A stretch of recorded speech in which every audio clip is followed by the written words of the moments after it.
most games are going to need a dialogue system in one way or the other. So let's make something like that. I have an NPC here that I can talk to. When I walk up to him, he says, "Hello, you smell. Go away, please." And then I can say, "Go F yourself, I'll punch you," or "Kill yourself." In this case, I'm going to say, "Kill yourself." And then he says, "You serious? You want to fight?" And then I get the option between, yes, I want to fight, or no, I'd rather not fight, actually. And then he says, "That's what I thought. Go run home to mommy." And I can just leave. And of course, if I said yes, I could program in him starting up like his boss fight behavior or something like that. So we have a very expandable, very modular dialogue system here that entirely works based on behavior trees. Today we're going to get started making this by just making the little text pop-up widget, and we're gonna go from there. Maybe in the future I will also make a variation of this system that doesn't rely on behavior trees, because there's some upsides and some downsides to doing it in behavior trees. But for now, let's get started. So we're here in a entirely clean project. As usual with the series, what I'm going to do is you can download the entire finished project, or on a per episode basis you can download the project files down below in the description for YouTube members and patrons. Let's get into the first bit though. We're going to make a dialog box. So let's make a folder here and we'll call this something like widgets. And once we have that, we're going to be making a widget blueprint. User widgets, and I call this WBP dialog box. This is going to be a box for our dialogue. Who would have thought? This thing is going to consist of a number of different things. We're going to start with a size box, because size boxes are just nice for these little like modular pieces. And the settings here you can kind of play with as you please. I personally like to set the minimum desired width to about 1200 and then the minimum desired height to about 100. And if we then put this instead of fill screen to desired on screen, we can actually see how big that is. So maybe you want to be a little bit less, so you want to make it like 50. Again, I think 100 is pretty good. And then if we add in more content than 100 units, this thing is going to be growing and growing and growing and growing. So for instance, let's just put some text in here. And if I put in a whole bunch of text like all this, you can see that number one doesn't wrap around. That is because auto wrap is not set to being true. So if we auto wrap, it grows and shrinks depending on how much it needs. But we want to set a maximum size for this size box as well. So let's go back in here and we can say a maximum height of, for instance, about 400 instead. So that way it cannot go over a height of 400. In order to make sure that we can still display text beyond that though, what we're going to do is we're going to right click on this text that we have here and we're going to wrap it with a scroll box. This might freak out for a moment. It'll sort itself out in a second. Don't worry about that. We're going to wrap the scroll box itself, again, wrap with, and we're going to wrap the scroll box in an overlay. And the reason we do that is a scroll box can only have one little thing in it. And so it can a size box, but an overlay can have two things in it. And what we want is we're going to be putting in an image in here as well. For the image, the horizontal and vertical alignment are just going to be entirely filled. And we want to make sure that the image is above the scroll box in our hierarchy here. This way it renders the image first and then renders the scroll box and text on top. And let's set the color of the image to black so that we can actually see the text, and maybe set the alpha to a little lower so that it's transparent. Now this still doesn't look very good, and that is mostly due to the fact that this scroll box here is going to need a little bit of padding. So if we give this about 20 units in my case of padding on each side, you see that the text doesn't come up against the edges anymore, which makes it look just a bit better. That is the basic setup of the text box itself. Now we're going to go into the text, make sure that is a variable here before we go into the event graph. And here we're just going to make something so that we can set the text easily on an individual basis. So let's make a variable here. We'll call this the text, and we'll make it of type text. You can make this of type string, but the great thing about a text is that it has built-in support for like multiple languages and stuff. So for dialogue, you definitely want to have all that built in. If you later down the line decide that you want to add in a second, third, fourth, 20th language. Anyway, we're going to expose that. as instance editable, and we also want to expose on spawn, because when we make this widget, we immediately want to give in the text that it should be displaying.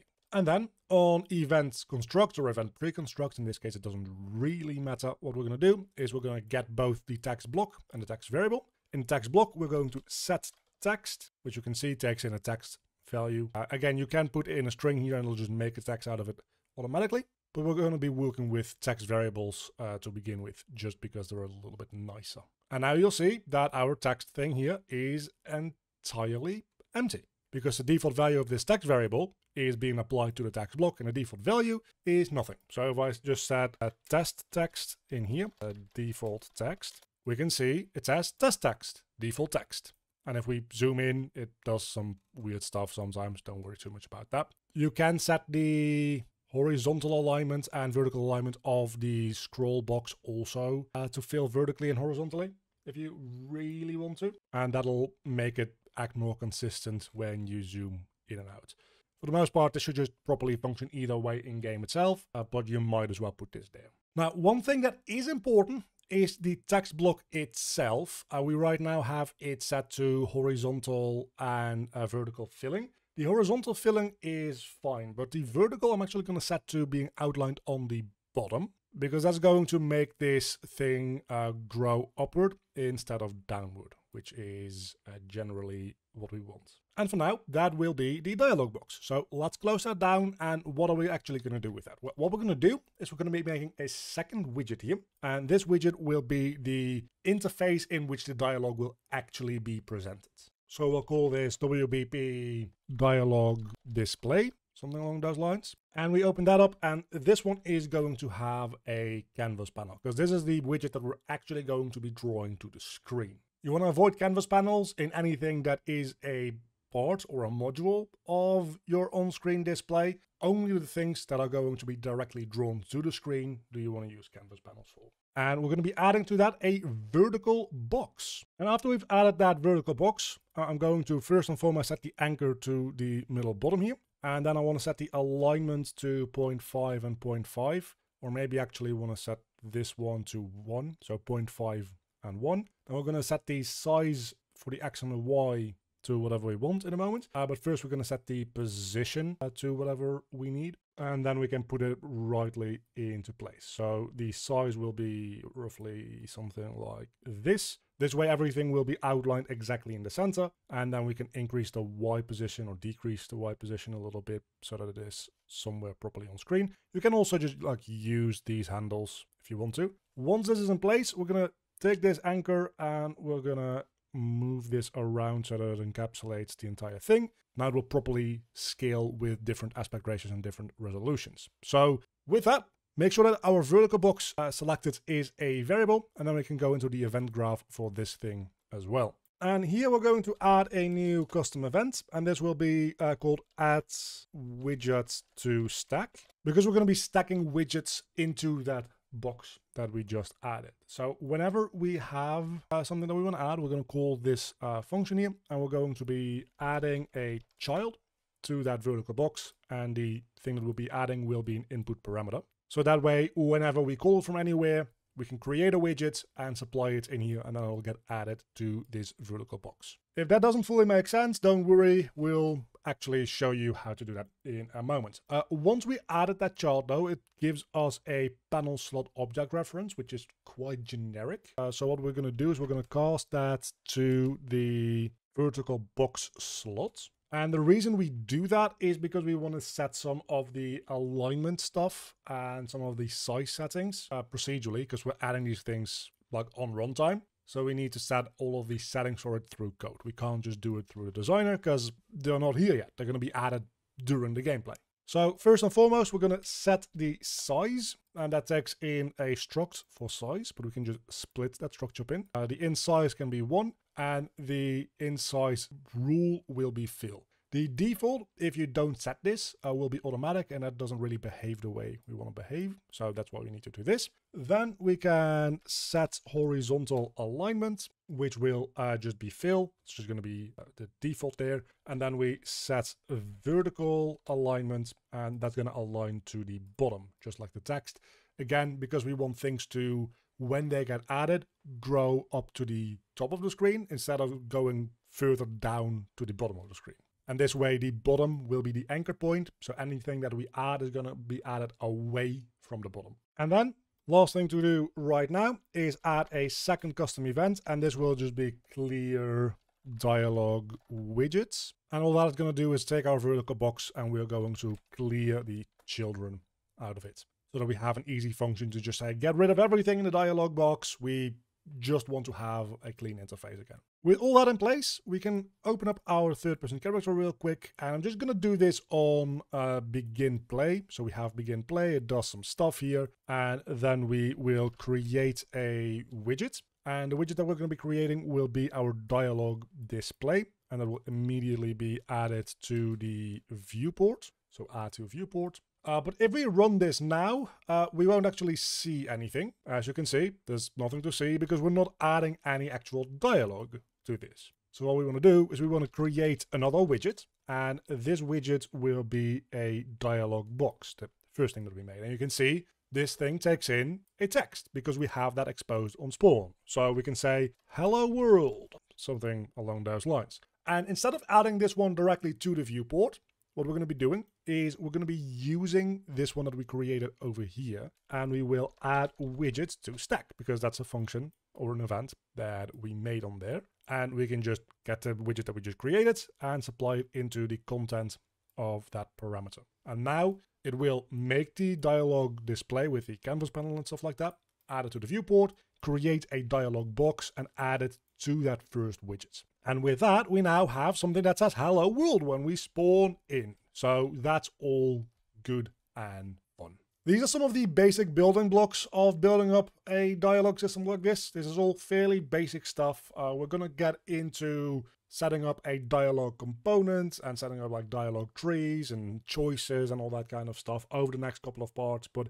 I just want to lay the groundwork, create the basic building blocks that we're going to be using moving forward in this first video, and then next time we'll get a little bit deeper into everything. So again, if you want to get this project or the project as a whole with all the finished code in it, there's a link down below in the description to both the Patreon and YouTube members to download it. So go check that out if you want to, and I'll be back with you next time doing some more stuff. In my dialogue system preview that we had here, you can see that these little text bits, they have this little typewriter effect on it. And I wanted to do this in the last part of the series, but that video got a little long as it is. So we're going to make a special dedicated video here to this. If you do want to just download the project files and play around with those, link down below in the description for Patreon and YouTube members as always. Now, let's get into how to make a thing like this, where the dialogue shows up one letter at a time instead of everything just being thrown in your face. Because it actually is remarkably easy. We're going to go in here and go into our widgets. Last time we made this dialog box. It's nothing too weird or too complex. It's just, well, a box for dialogue. But at the moment, all that we do is on pre-construct, we're setting the text directly to it. And that's just a little bit boring, isn't it? So what we're going to do instead is we're going to be removing all this, and on event construct, we will just set this to being an empty bit of text, just to be sure that it's like properly getting rid of any text that might have already been in there or whatever. And then we're going to loop over the text that exists in our variable here and add those things one letter at a time. And how are we going to do that? We're going to do that with a for each loop. So with a text, we can make a string out of that, so toString. And this is fine because the text supports multiple languages, but by the time we're running this code, it's already picked a language, so it just being a string is totally fine. When you have a string, you can get a character array from string. And this is just an array of our text with every single entry just being one letter, including like periods and spaces, question marks. Everything gets indexed as its own separate thing in here. Now, there is one little issue here, and that is that if we just do a normal for each loop, it's going to run through all this in one frame anyway, because a for each loop will run as fast as it will go, and that's pretty goddamn fast. So we can't very well do that, and adding in like a delay node in here isn't exactly going to work either. So what we need to do is we need to copy over the functionality of the for each loop, into its own macro, which incorporates a delay. That might sound very scary, but it's not that bad, really. So you can just double click a for each loop, and there you can see, hey, this is how a for each loop works within the engine. It's a macro which has like a lot going on here. We're not going to rebuild this from scratch. What we can do is we can just copy this over, go back into our dialog box and add a new macro, and we can call this for each with delay. You could make this a general macro that you can use engine-wide if you wanted to.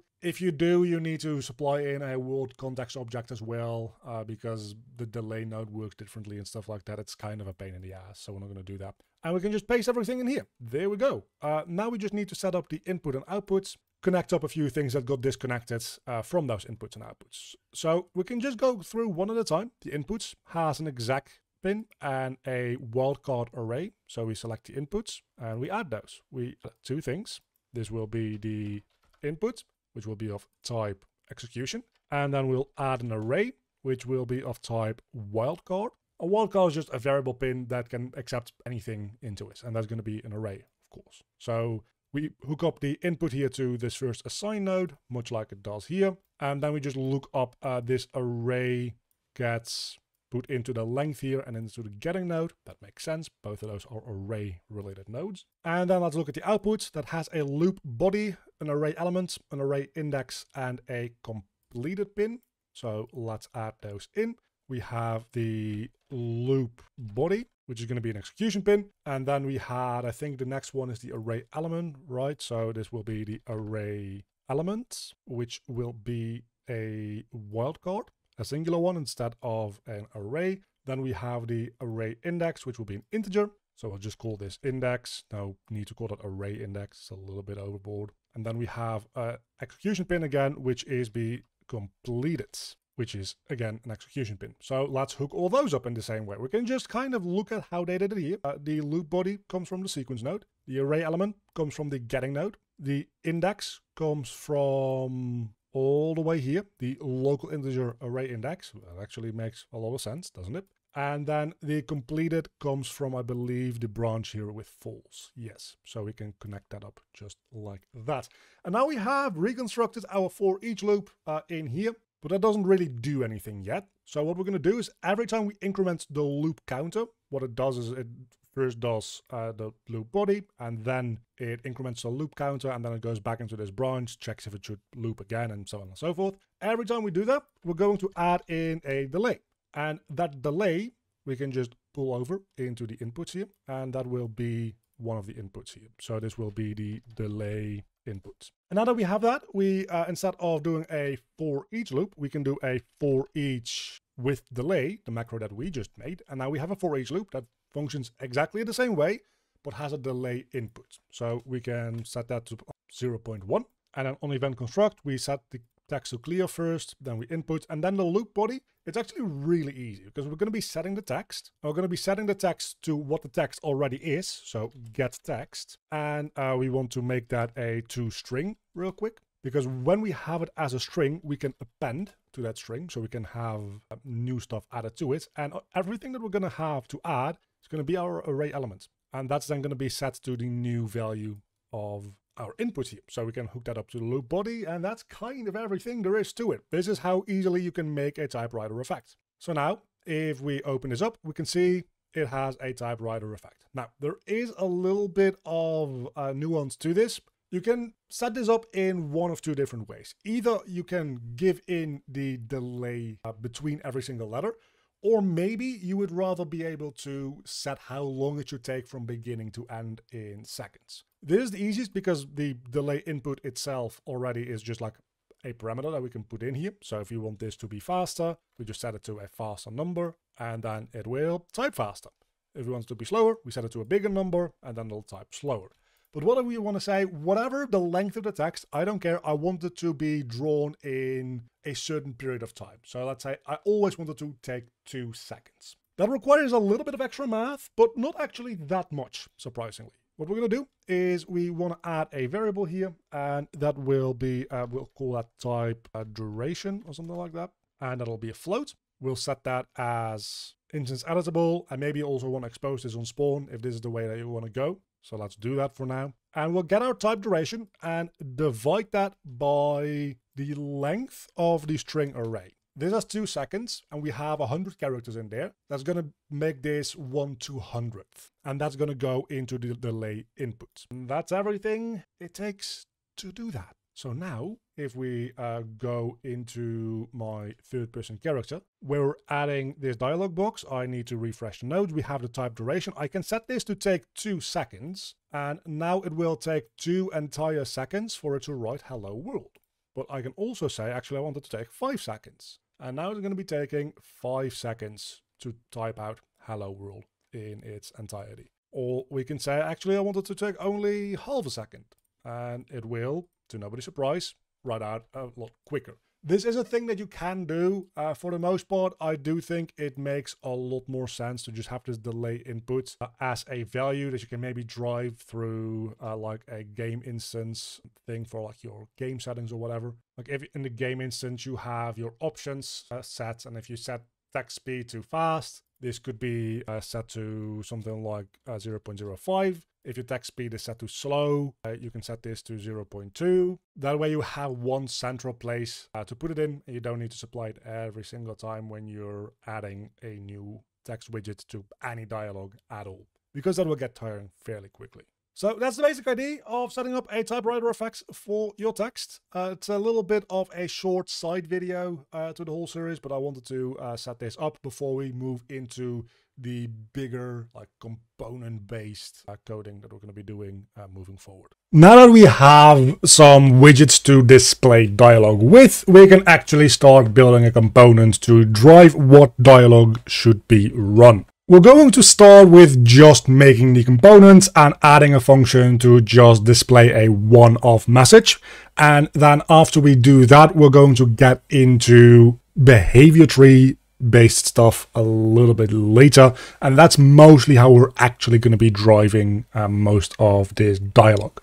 There is a bunch of different ways that we could drive dialogue. We're going to be using behavior trees here, but you could also do something with data assets, or if you want to get really fancy, you can make entirely custom assets and make like an entirely custom editor within Unreal, but that will take quite a bit more work. Maybe in the future we'll take a look at both of those options as well. So for now, let's go into our project, and we're going to be making a new blueprint class, and that will be a actor component. An actor component is just a component that doesn't exist in the world and only has functions and some data, but no visualization or no position. So we'll call this something like dialogue components. And this is going to be holding a handful of things, some functions and some variables. So let's make a variable first and foremost for our dialog box, because if you want to display multiple dialog boxes in a row, we don't actually want to remove and then re-add a new dialog box. What we'll do instead is we'll clear out the existing dialog box and just run new dialog on it. So we'll make that a dialog display object reference. Then we'll make a function, and we'll call that function something like run single dialog, the most basic function that we could have. And that is effectively just going to be the same thing that we did before. It's going to be creating a widget. It's going to be adding it to the viewport. It will create a dialog box widget and add it to our viewing widget. So we can just copy this over and paste it in. So create widget, add to viewport, create box, which is going to take in a text and a delay between letters for the typewriting effect, and that's going to be added to the widget stack of our dialog display widgets. So we'll just hook up the text that we want to display, and might as well also hook up the typewriter timing in there, and that's kind of everything there is to making the run single dialog. We can give these default values as well. So let's set up the default value for the time between to be 0.1. And then we can make an actor real quick to add this component to. So we can make this a character. We're going to do that in the future. But for now, we're just going to make a fairly simple, like normal actor, because it doesn't need to be a pawn. It doesn't need to be a character to have this component, at least not for the time being. Sometime down the line, that might be necessary. to run the behavior trees, which is a downside of doing the behavior tree method, but behavior trees are just the easiest way to set this up. Let's call this a BP dialog actor, and to that we will add the dialog component. And real quick, just to make this immediately like properly architected and scalable, we're going to make a quick blueprint interface. So we'll go down to where is blueprint, there it is, and there we will make a blueprint interface, and this will be dialog interface, or alternatively BPI for blueprint interface dialog. And this will simply be the function that we're going to be using. We don't really need any inputs or outputs for it, I don't think. All that we need to do is call this run dialog. On our dialog actor, in the class settings, we're going to go to implement interfaces, and we'll look for BPI, our BPI dialog, and that adds in our run dialog interface function right here. And in this case, that's just going to be the dialog component and run single dialog, which will take in the timing for the text typewriting thing and the actual text to display. So for now, let's say you're stupid. Realistically, what we want to do actually is promote this to a variable. We can just say dialog text, make that instance editable so that we can expose it to be edited on a per instance basis when we put them into the map. And now every single one of these actors, which actually let's give them some visualization, so let's just add a cube to them or something like that, we'll be able to say something different when we run that function on them. So like dialog actor, I'm just going to put a couple of them in the world, like one here, one there, and like one here. And you can see they all have their own dialog text field defaulted to you're stupid, but I can set this one to something like you're smart. And then this one will be you're kinda just there. And then this one will default to you're stupid still. So now how do we interact with those? We're just gonna set that up real quick in the character. I'm going to get rid of this. I mapped it to a debug F key instead of on begin play. And what we're going to do is on the debug F, we'll get a node to do a sphere overlap. The sphere position will be our actor's location, so get actor location. This is just a fairly basic like interaction system that we're going to be doing here. The object types we're going to be like make an array. We'll do world static, and we're also going to do pawn because eventually we're going to be interacting with some characters or pawns. We can even filter on certain actor classes. I don't really want to do that. Actors to ignore, I don't really care for at the moment either. That's going to get us out actors, but what we're going to do is we're going to for each loop over this. Make sure to set your sphere radius, by the way, to something around 500, maybe 1000. And what we're going to do here is actually, I don't want to do a normal for each loop. I want to do a for each loop with break, because the moment we find the first thing that we can interact with, we're going to break out of the loop. So we'll just run dialog, that will be a message, and this will only work on actors that have the dialog interface that we made implemented. So if this works, we want to break out. So we'll actually go back into here, and we do want to add an output, just like success, very simply. That's always going to return negative or false, unless we go into our dialog actor here real quick. Event graph, and this now doesn't really work as an event anymore because it has a return type, so instead it implements as a function because it has a return node, and we're just going to set the success to true. That way we have some feedback on whether or not we found something that will have a dialog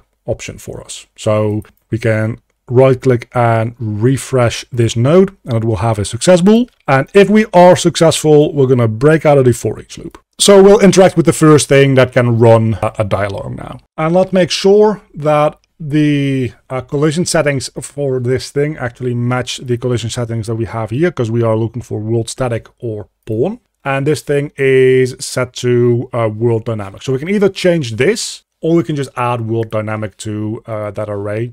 And that's what I'm going to do, because it might as well be in there, right? So once we have made sure of that, we can walk up to one of these things, press the F key, and it says you're kinda just there. And I think that's the dialogue from this one. So yeah, it doesn't pick the closest one necessarily. It says different stuff depending on which thing we are talking to. Now, for proper dialogue in a lot of games, maybe you don't want to be able to like walk around while this dialogue happens, especially once we start like implementing dialogue trees, which we're going to be doing at some point in the future. That's going to be a little bit annoying because we need to be able to interact with the UI, but as you're interacting with the UI, you probably don't want to interact with the game anymore. So we're going to go into our dialogue display widget here. That's the one that has the canvas panel and the vertical box. And on event construct, we're going to set the input mode. And here on event construct, we're going to add a node to set input mode to a game and UI. Get player controller for the player controller. So get player controller. And the widget to focus, we can just set to self. You can also use just set input mode to UI only. The reason we're doing it like this has mostly to do with being able to still use input actions easily. Otherwise, you need to do some like really quite annoying stuff to register input in your widgets. So this is just kind of an easier way of doing all that. And do make sure to set your flush input to true so that it clears out any inputs that you were maybe having while your input mode was set, such as walking around and such. So let's just make this a little bit more user-friendly. What we want to implement is a like continue button, or in this case, a cancel button. We might want to redo some of that implementation at some point when we get into the behavior trees, but for now, let's just build some basic stuff for it. So we have this dialog box, right? And there we have the typewriter effect. I want to, when we first press a button, let's do the spacebar button, I wanted to just immediately set it to the full string. I wanted to skip out on this for each loop. But for that, we will need another input, just like the for each loop with break we just used. We want a break input for this one. So if we just get a for each loop with break, because it's just a macro, if we double click that, we can actually see how it does that. So the break goes into an assign variable node, and that just assigns a local boolean that gets tested together with the length of the array. And then it gets a not boolean, so it gets the opposite value of what the thing actually is. You can implement it however you want. And if that is provided into this branching node, as soon as we set this value to being true, it goes into the completed bin. So it stops doing what it was doing. So we can actually implement that fairly easily ourselves, because we have this macro for ourselves, and all that we can do is we can make a local bool, and then we can simply assign a value to that. That value is going to be true, of course, and we'll do that with an extra input. That's going to be an extra exec bin, and we'll just call that break as well. So we hook that up to there. And then we'll just simply get a not boolean just to keep consistent with how Unreal itself does it. And instead of just only checking the length from our array, we're going to be doing an end boolean and hooking up our new like not assigned boolean instead there. And that's how you add a break to your for each loop. It's actually really quite easy. And now we have that break. So now we can make a custom event, set text finished, something like that. That goes into the for each loop with break. And then on completed, we'll just set the text here. So from the text block to the full text variable. If we just naturally make it through the typing section, this is not really going to do anything, but this will ensure that if we run this set text finished, it's going to set the text fully to what it should in the end be. Then we'll also add a variable, typewriter finished, and we will also set that to true at the end of the for each loop. We do this because when we press a button, we want it to finish the typewriter effect, like instantly. And then when we press that button again, we're going to just remove the widget from the screen. But for that, we need to know whether or not the typewriter has already finished at that point. So that is why we do that. Now, if we go back into dialog display, we were just in dialog box, but now we're back in dialog display. And here, now we can just add input actions. So for now, let's just add the input action for jump. And on started, I'm just going to print a string. So we can see if I jump around, you don't see any print strings. But if I walk up to one of these things and I press F and then I jump, you will see a print string. But I don't think you really want your character to be jumping around while there's like dialogue on screen, because that's a little weird, isn't it? So what we can do instead to fix that is after the event construct, we set the input mode to game and UI, but then we're also going to just disable the input on our player character. So we can get player character and we can disable input fairly easily. And that takes in a player controller as well. So technically we still have the game input mode set to true, but our player character is just not responding to our input anymore. So now only the UI will be responding.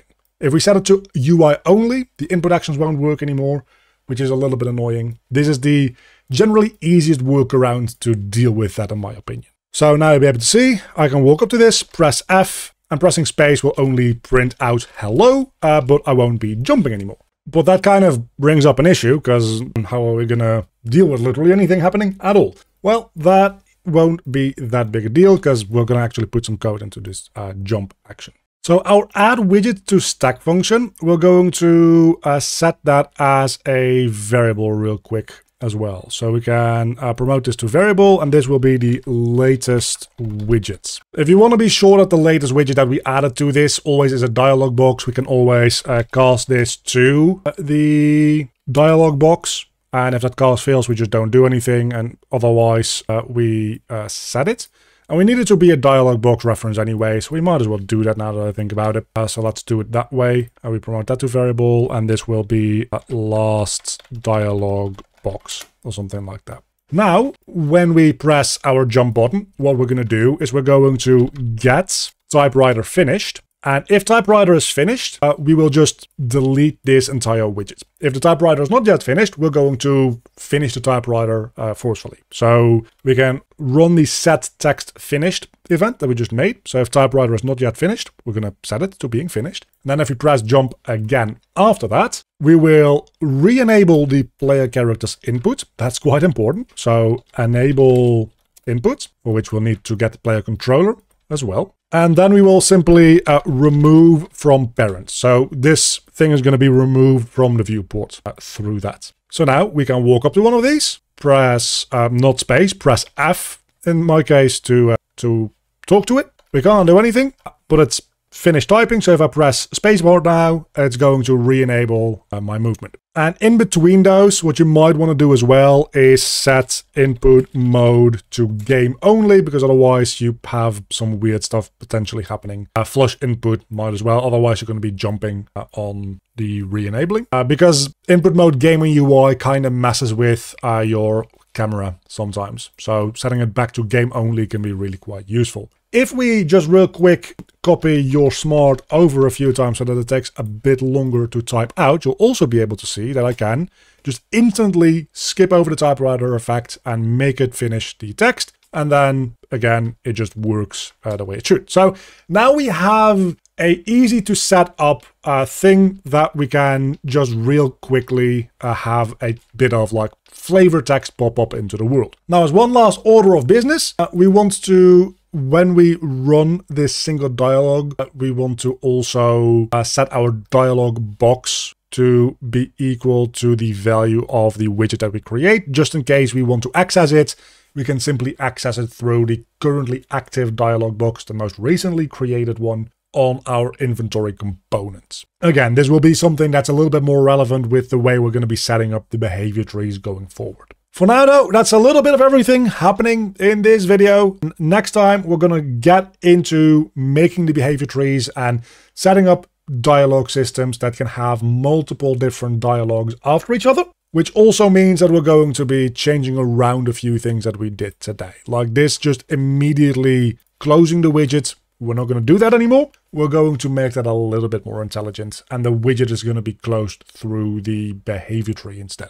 But that's all for next time. For now, thanks for watching. Hopefully it's been helpful, and I'll see you in the next video. Let's get started setting up behavior trees and maybe also tweaking some of the code that we did last time to get up to date with using our more sophisticated behavior tree based methods. So first things first, we're going to go into our dialog component where we have but a single function for running a single dialog tree. Obviously, that's not exactly what we're going to want to do. We're going to want to add a new function, which will be run dialog tree. And this one will actually be fairly simple. We're going to steal quite a bit of code from the run dialog tree. That being, we're going to steal the creation of the widgets, and we're going to be adding it to the viewport, and we're going to be setting our dialog box variable. We're not going to be adding any widgets to the stack, because this is going to be behavior that we do inside of the behavior tree itself. But we can copy and paste everything else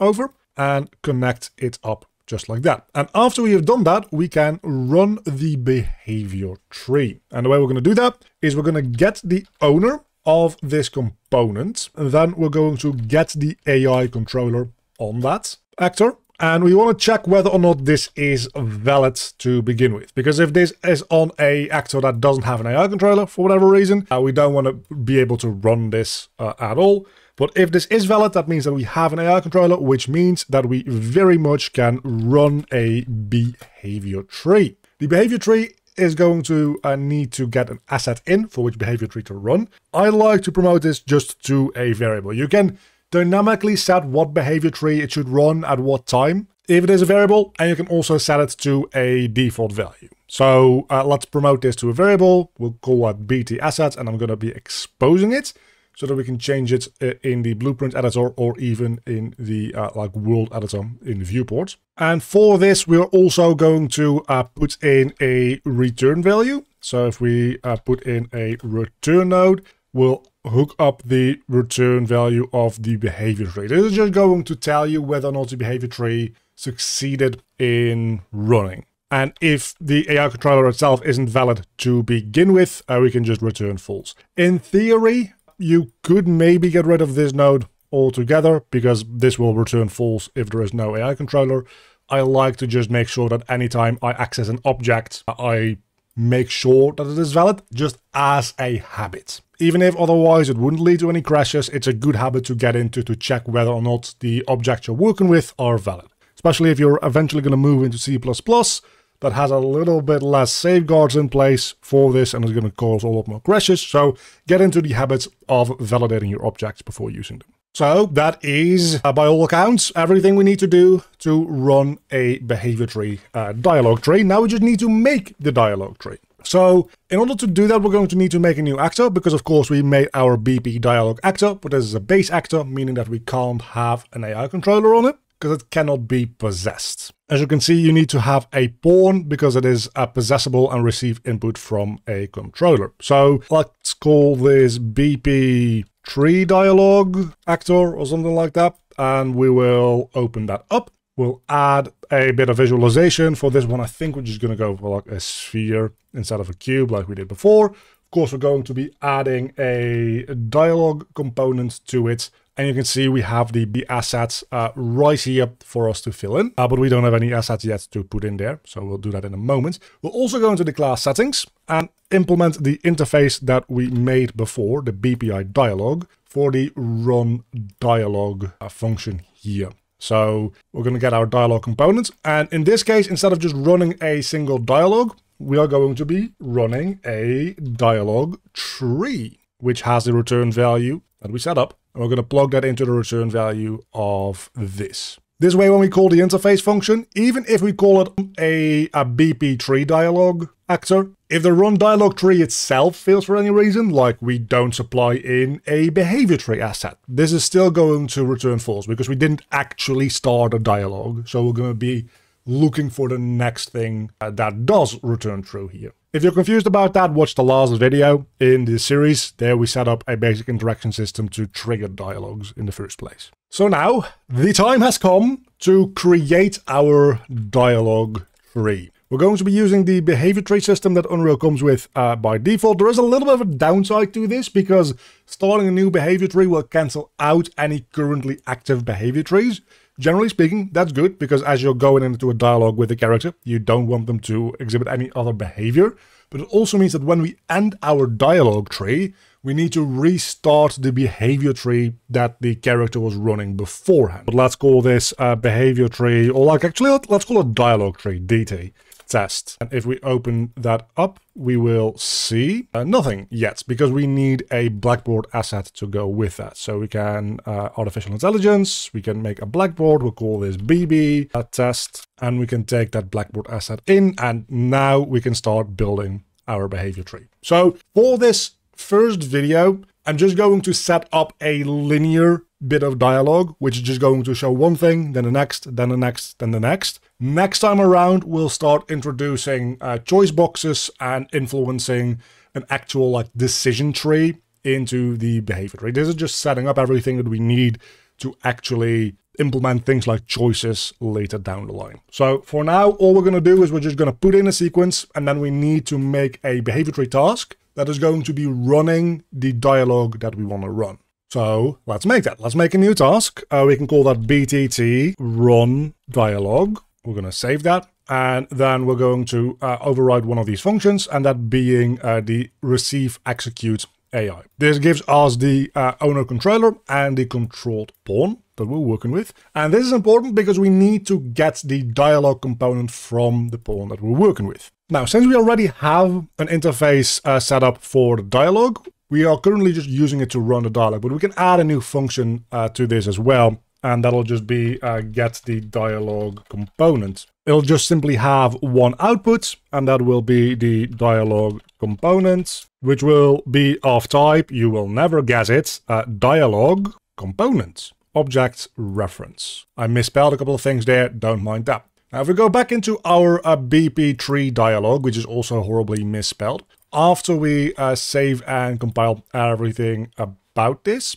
we will see that we can get the dialogue component. And this is just as easy as dragging in your dialogue component from your components tab and just providing that as the return value. There's nothing more to it here. That's just all we need to do. Before we get deeper into constructing this behavior tree task, I want to point out that we're going to set up a temporary version of this that will work with all the code that we have right now. A little bit later on into this same video, we're going to be revising a lot of code that we have set up in the previous couple of videos, because in those videos, they only needed to work with the singular widget. And now we're going to make the system a little bit more robust to the point where it can accept renewed text over and over and over again. That means that at some point in this same video, we're going to come back to this very task and actually redo some of the code about this thing that we're about to make as well.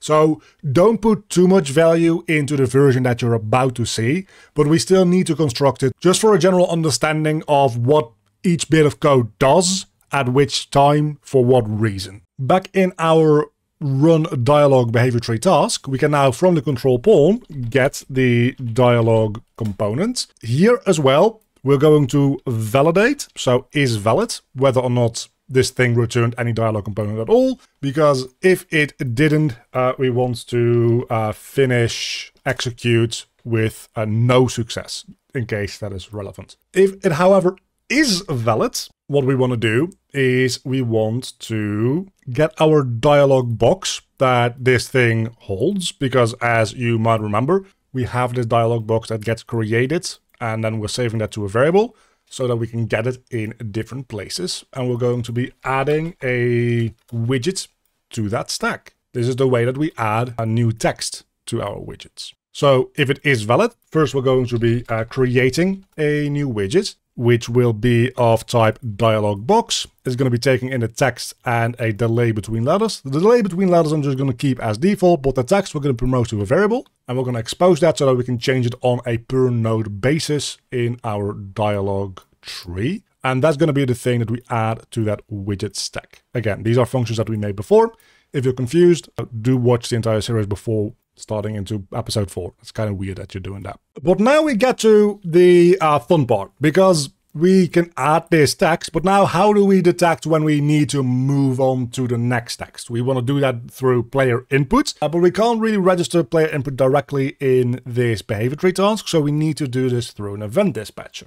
We already have something of the sort. We have the dialog display, And that one has an input action. We just put that there last time as a little bit of a quick and dirty way to deal with all this. We're going to change this into a custom event instead, because input actions, you generally should only have those on characters themselves and not on things like widgets. So we're also going to get rid of everything in the event construct here. Again, we're going to be cleaning up all the code that we put there last time just as a quick and dirty solution. We're going to make a better solution for it now. So this is going to be a custom event, a progress text. And when we tell this thing to progress text, it itself will decide whether or not it will just set the dialog to being finished or whether or not it will end this widget altogether. So we can get rid of the input action for now. We'll get back to that in a moment. And instead of this thing itself deciding, hey, let's set the game input mode and remove itself from parent, what we're going to do is we're going to add an event dispatcher.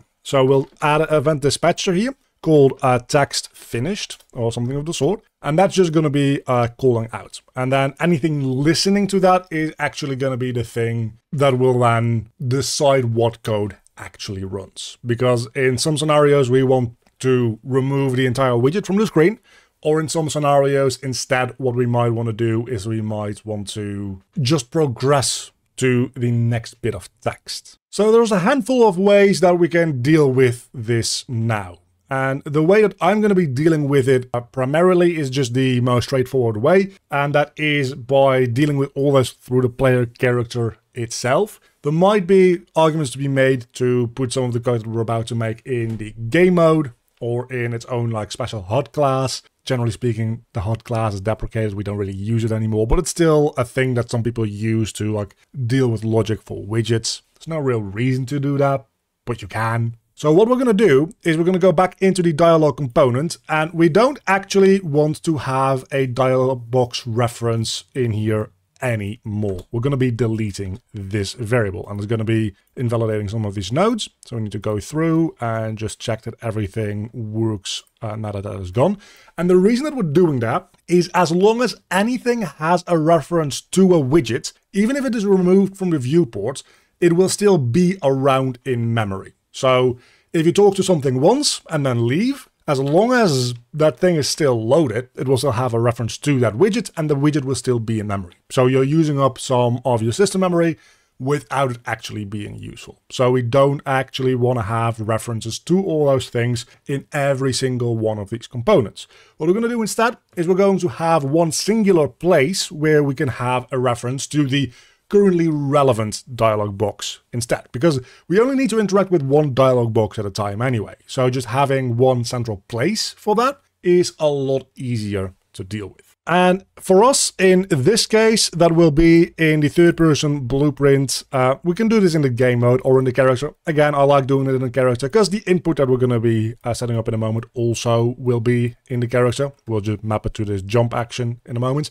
So let's go into the variable here and set this to active dialog box. Or actually, let's name it properly this time, active dialog display, because it's not a single box, it's the entire display of the whole thing. And we'll set that to a value of WBP dialog display object reference. So we don't need to have this creation in a bunch of places. We'll just deal with that on the player character. Again, a lot of this also might exist on either the game mode or the player controller or the game state or any place that you want it to be. Preferably a place that is client only though, just in case you're making like a multiplayer game or whatever. So let's delete this as well, and then I run single dialog. We're going to be deleting this as well, and we'll get back in a moment to the actual behavior tree stuff, but it's important to set all this up more properly so that the behavior tree stuff can work as seamlessly as possible. So you'll notice that the add widget to stack doesn't work anymore now, because obviously we don't have a reference to the dialog display anymore. We're still creating dialog boxes, but we're not saving those anywhere, so they're not going to be like swarming around in memory or anything. So in order to get that new reference to our newly created dialog display, we'll just get player character or wherever you have stored this, cast it to the third person character or again, wherever you put this code. And then we will get the dialog display, and that one we can then add this thing to instead. Then back in the player character, I'm going to just on begin play create the widget. We're not going to immediately add it to the viewport, but we will create it right away. So this will be the dialog display, and we will set the variable to that value. Now that we have a variable that holds a reference to that widget, the widget is going to just remain in memory. We can turn it on and off at any time that we want by simply doing a add to viewport and a remove from parent. These are the two functions that are going to make it visible and make it invisible. Or you can just use set visibility if you want to, even to prevent it adding it multiple times to the viewport. With this, it technically still is part of the viewport, so it's taking up some more resources, but negligibly so because it's just one widget. So I'm going to be using this set visibility. We'll just set it to either visible or hidden. And immediately after that, we will add it to the viewport. So it will technically always be on the viewport, but we'll also set visibility immediately to being hidden, so that we can very easily just toggle up between hidden and visible instead of adding it and removing it to the viewport, because that can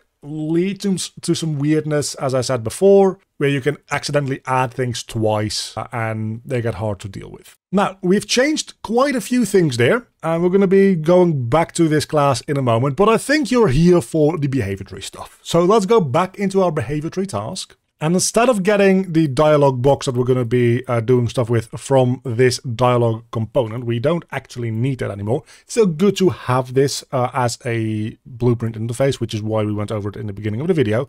We're redoing some stuff, but we're not going to be using this in this direct space anymore, because what we're going to be doing instead is we'll get player character, and of course cast to our third person character. And in this case, we also don't need the is valid anymore or the finish execute. And you can definitely start seeing why doing it this way is a lot smoother to work with, I hope. So we will get the dialog display from the player, and that'll be the thing that we add the widget to. We connect up the execution pins as well.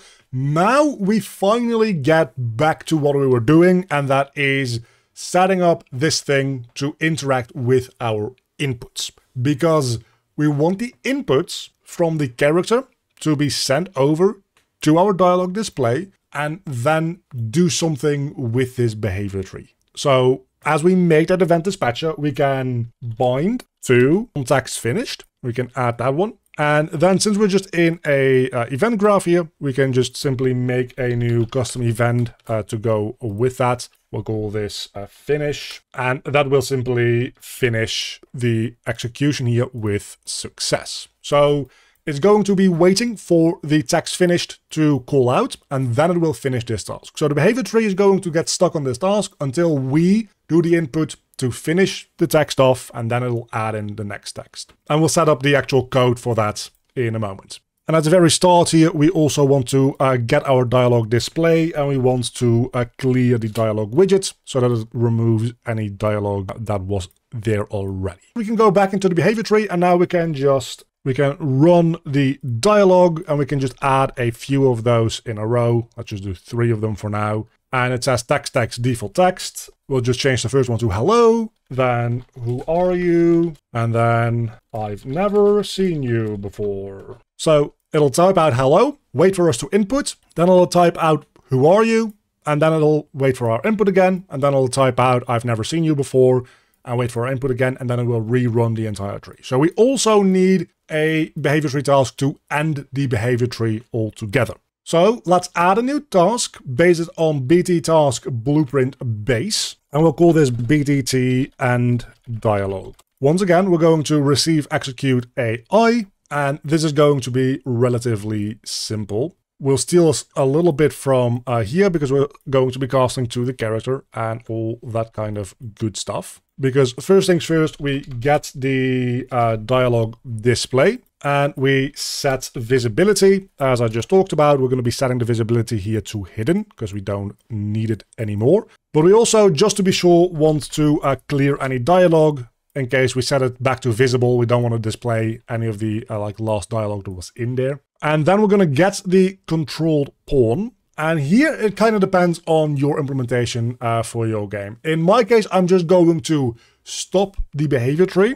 But in your game, you might want to then also restart a different behavior tree that it was running beforehand. So you might want to set up a default behavior tree value on all of your characters and run that behavior tree again when this one stops. We, of course, don't have any other complex behavior happening on any of these dialogue characters, so we don't need to do that. But for a more fully fledged character, you might need to restart different behavior. So that would be on owner controller, you could just run the behavior tree and then you could get that from your control pawn through like an interface or something. In our case, what we're going to do is we're going to get the brain components and we're going to just simply stop logic. Reason will be dialogue finished. This is just for logging purposes, really. And this will finish off your dialogue. So in your dialogue tree, if you have multiple branches, at the end of every single one of your paths, you're going to need to put a end dialogue as well. Also, make sure to compile and save it before adding it to your behavior tree, otherwise it does this. So let's add it again, and dialogue, there we go. Now, a few final things to make this work. We first need to set the dialogue display that we are now storing on the character to being visible whenever we either run a single dialogue or run an entire dialogue tree. So we're already casting to the third person character here in run single dialogue. We already have the dialogue display, so we simply need to set visibility to being visible. And in run dialogue tree, we will just need to do the same thing before doing any of this other stuff. Then again, we want to check whether or not the behavior tree started running in the first place, because if it doesn't, we don't want to set it to visible. So we're going to put in a branching node, and only if it ends up being a valid behavior tree do we do this other stuff. And then we hook that up to the return node as well. We moved around quite a lot of code there. If that's a little bit of a whirlwind for your mind, don't worry.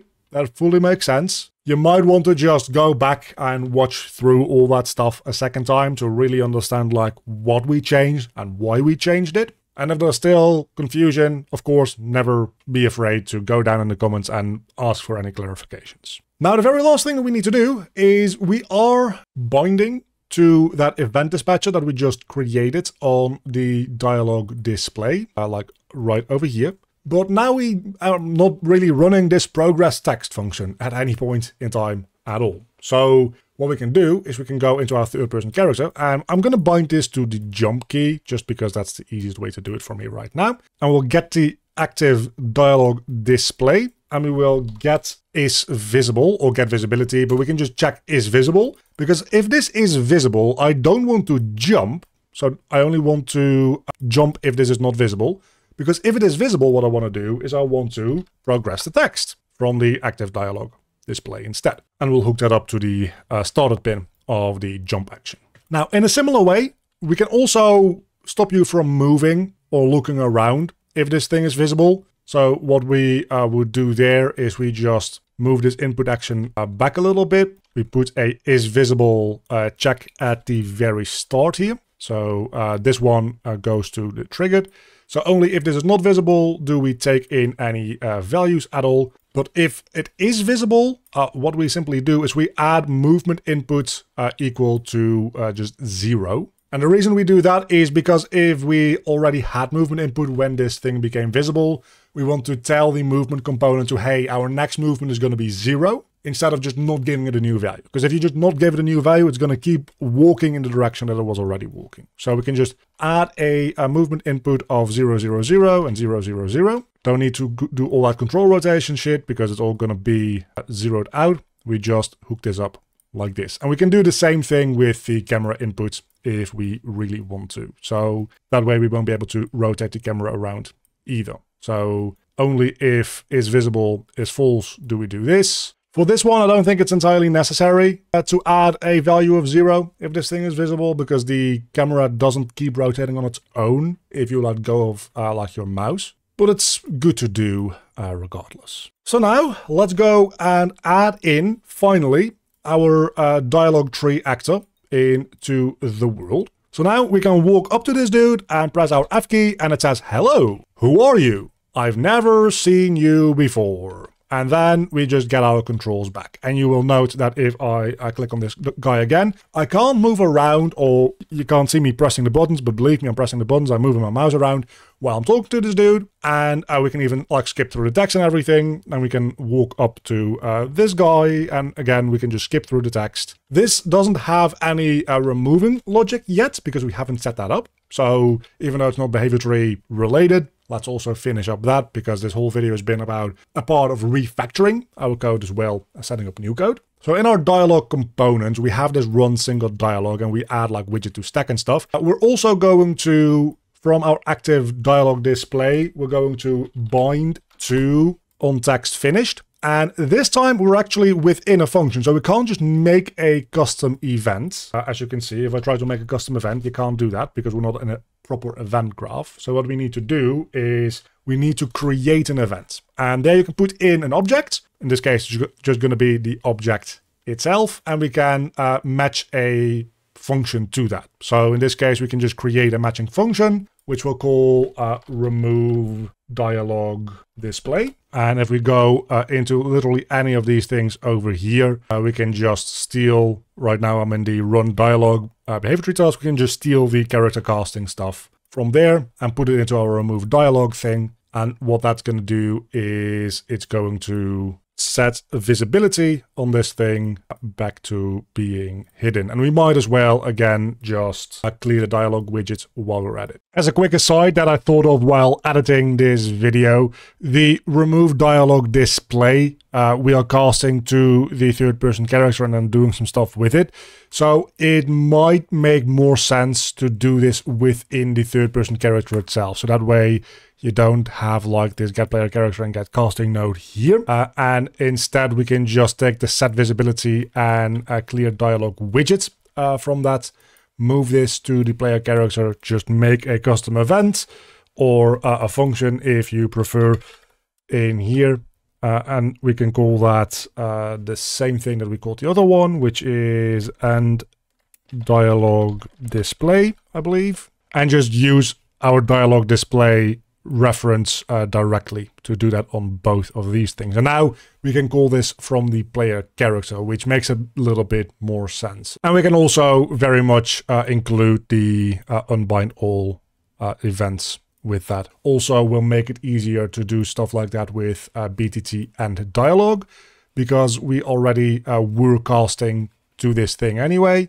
So we can just remove these two and dialog display, and that'll do that. So it is now all within the same function that lives on the player character. So that's just a little bit neater to do that way. And in the dialog component itself, we can now remove this function, and on the run single dialog for the create event, that's not going to work now. But since we already have a cast here to the third person character anyway, we can just put that into the object, and now it's going to be displaying, if we refresh the node, all of the events that exist on our player character. So we can just run the end dialog display on the player character whenever we do our text finish. You can very much bind to events and functions that exist on other objects as well in this way. So that's just a little bit more clear. Just as the whole theme of this video is, there's a bunch of different ways to do literally anything. And the way that I've shown so far in the video was good, but this is probably a little bit easier to do moving forward. But if we just go up to here, now we can see we can also end this dialogue, and our dialogue more or less works. So you'll also see if I am walking and I press the F key, I also stop walking, which is quite important. But now we have a new issue. So you can see we can look through this dialogue a number of times, but if we now end up going over to this guy over here and it says you're smart, you're smart, you're smart, we've now run the single dialogue thing once, and that means that this thing is now properly bound to the finished text on that widget. And that widget will still exist for a certain time period. It's eventually going to get deleted from memory because it doesn't have any references anymore anywhere. But for now, it will still exist. So if I go over to this guy now, you can see that every time I press the spacebar button, it deletes the entire widget, or it sets it to invisible. So For that, we also want to make sure that we get player character, do like all this stuff in the dialogue component, and then on remove dialogue display. Before we end this, we also want to unbind all events from onText finished, because we're now done with this entire thing. So we want to clear out all our onText finished bindings so that we can reset them up later, but they're not going to be interfering with any other stuff, which should fix up that issue right away. So we can talk to this guy and we can talk to him again. That all is fine, that all works.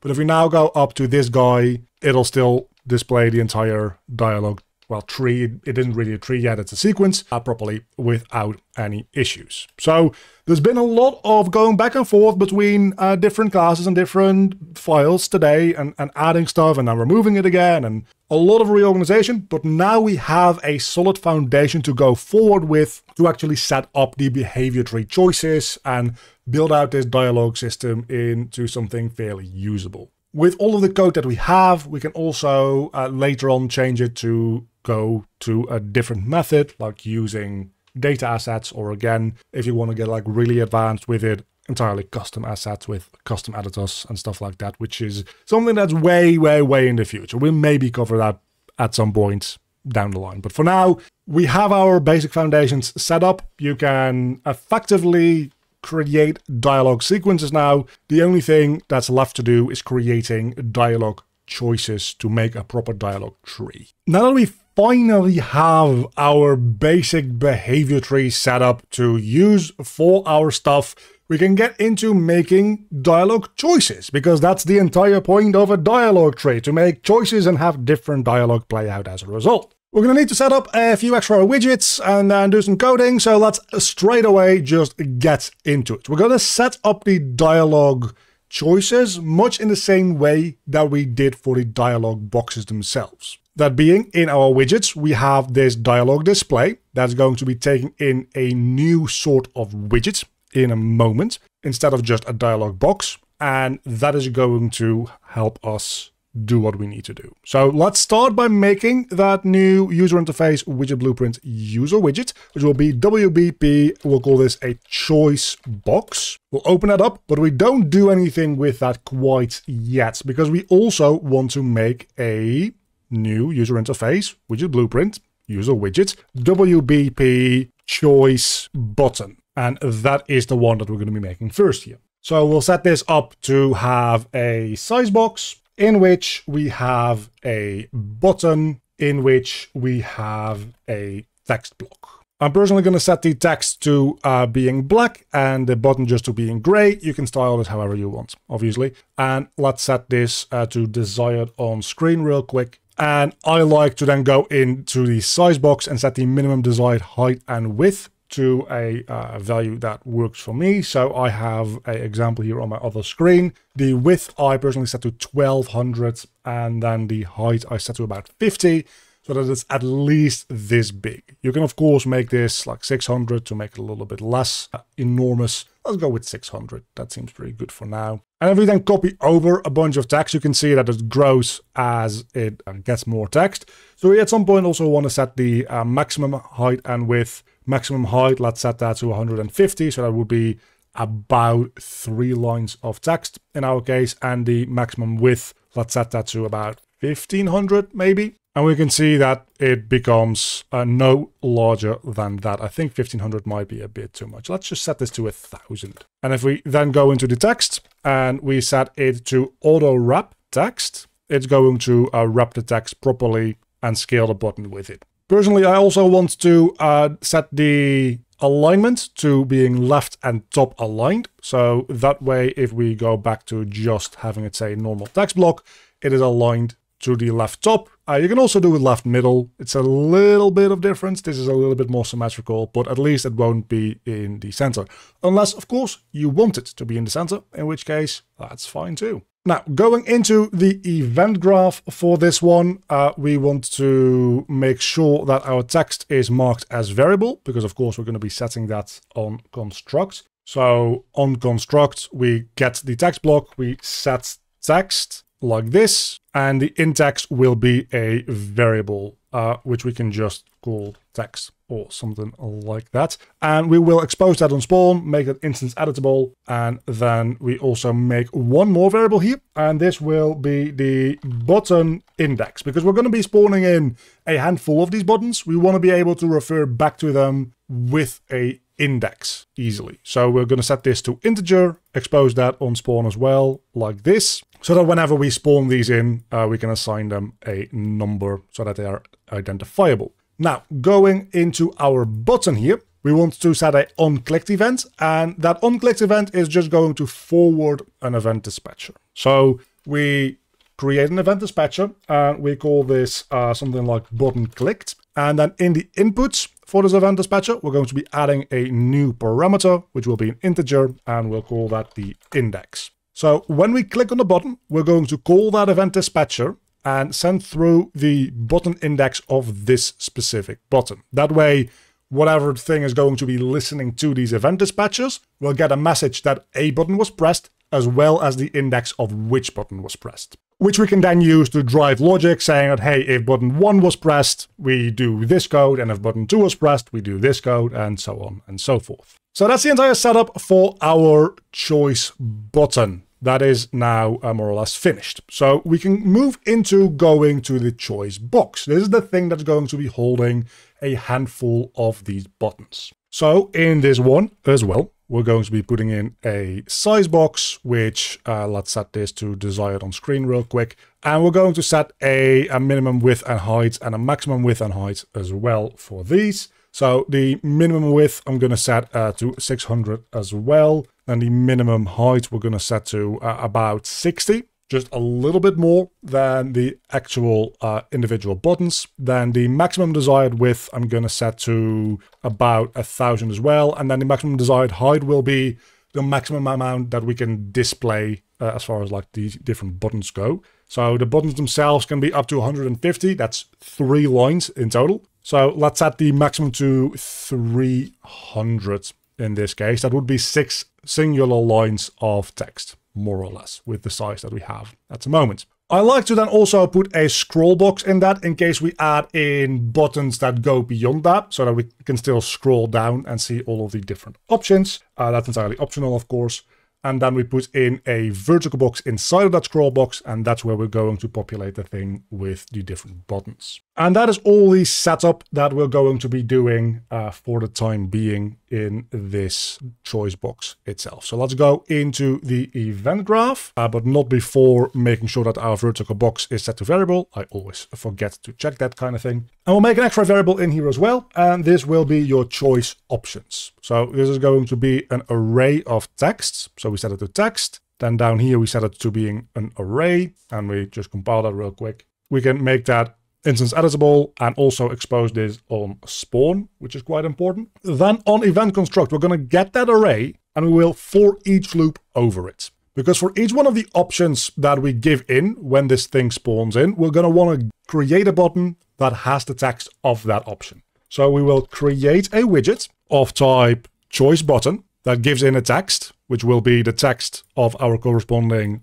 array, and a button index, which will just correspond to that array index. And that will just simply be added to the vertical box. So add child, and we put the just created button into that content slot over there. And this is all that you really need to do. You could also assign like an event in here to run. So when that button is clicked, to send that through, but you can also directly map to that later in the actual like behavior tree logic. This just makes it a little bit easier to access. So we're going to do that. Let's make an extra event dispatcher here then and call this choice clicked. And this is also going to have, of course, then an integer, because all that this is really going to do is it's going to take the button clicked that we made in the button and forward it to another thing. This way we only have to listen out for one event dispatcher and we don't have to like listen out for a bunch of different ones, which can get a little annoying to deal with fairly quickly. So it's just going to take in the index from the buttons and it's just going to send them through whatever is listening to this thing. It's just going to make some of the code later on a little bit easier to set up. And now we can already, with this, more or less, start adding in choices. We don't really have a method to deal with doing anything with those choices yet, but we very much could. So let's make a new behavior tree task to deal with being able to set up these kinds of choices. At the moment, I'm not going to link all these choices into the single displaying of just one little bit of text, because the moment you get into different choices and those having to potentially like run different codes on different outcomes, it just makes more sense to do this entirely in a behavior tree instead of hard coding it into like your characters or whatever. So let's open up that behavior tree and make a new task. And we'll make a new task based on BT task blueprint base, of course. We'll call that dialogue with choices. And as usual, we receive execute AI. And for this, we can actually take some stuff from the run dialogue usual version, because we still need to do this casting to the character, get the active display, clear it out, add in a little bit of text above the dialogue choices that we're going to get, or under it, depending on what you prefer. Add that to the widget stack. Then we're not going to do the bind to on text finished, because that is going to be driven by picking a choice. So let's just copy all of this stuff over, just to save us the headache of having to set this all up again. And this text is going to need to be a variable that is going to be exposed. After we've done all that, we create a new widget again. We create widgets, and we're going to be choosing the dialogue or the choice button box, the one that takes in the different options. The options also are going to be a variable, so that we can set the options on a per node basis. We expose it like this in the behavior tree. So in the behavior tree, we can make a node saying, hey, add in some dialogue with some choice options, and then we can say however many choice options we want into that behavior tree node. Of course, we also need to then add that to the widget stack that we have created. And we also, coming out of our choice box, we want to bind to our choice clicked. We can pull off of the event and just make a custom event, and it will make a custom event with the right parameters to it. So because we're sending through a integer for an index, this custom event is getting a index input parameter as well. So whatever button we just clicked on, that's what this is going to output. And the way to get that into our behavior tree is by setting it as a Blackboard key value. So we're going to set this as choice key, and we'll make that a Blackboard key selector type. And if we pull that in, we can set value as an integer. So we'll just take this index. I like to add one to it because the indexes will start at 0, but for a dialogue tree progression, it makes more sense from a design perspective to me to start at the first choice. A choice 1 is going to have a certain value, then choice 2 is going to have a certain value, choice 3 is going to have a certain value. It's just more intuitive to do it that way rather than starting at choice 0 and then choice 1, choice 2, choice 3, and so on and so forth. So you do +1, and that's going to be the value of that key. And then finally, we can finish execute because we've just chosen an option, and we can move on to the next bit of dialogue. And this is effectively all that we need to do to set this up. It's actually remarkably easy because we set up so much code in specifically the last video to support everything going forward. This is really all the coding that we have to do. So now if we go into the behavior tree again, we can, instead of ending the dialogue here, we can set a dialogue with choices, which you do need to save all this stuff before adding it into the behavior tree.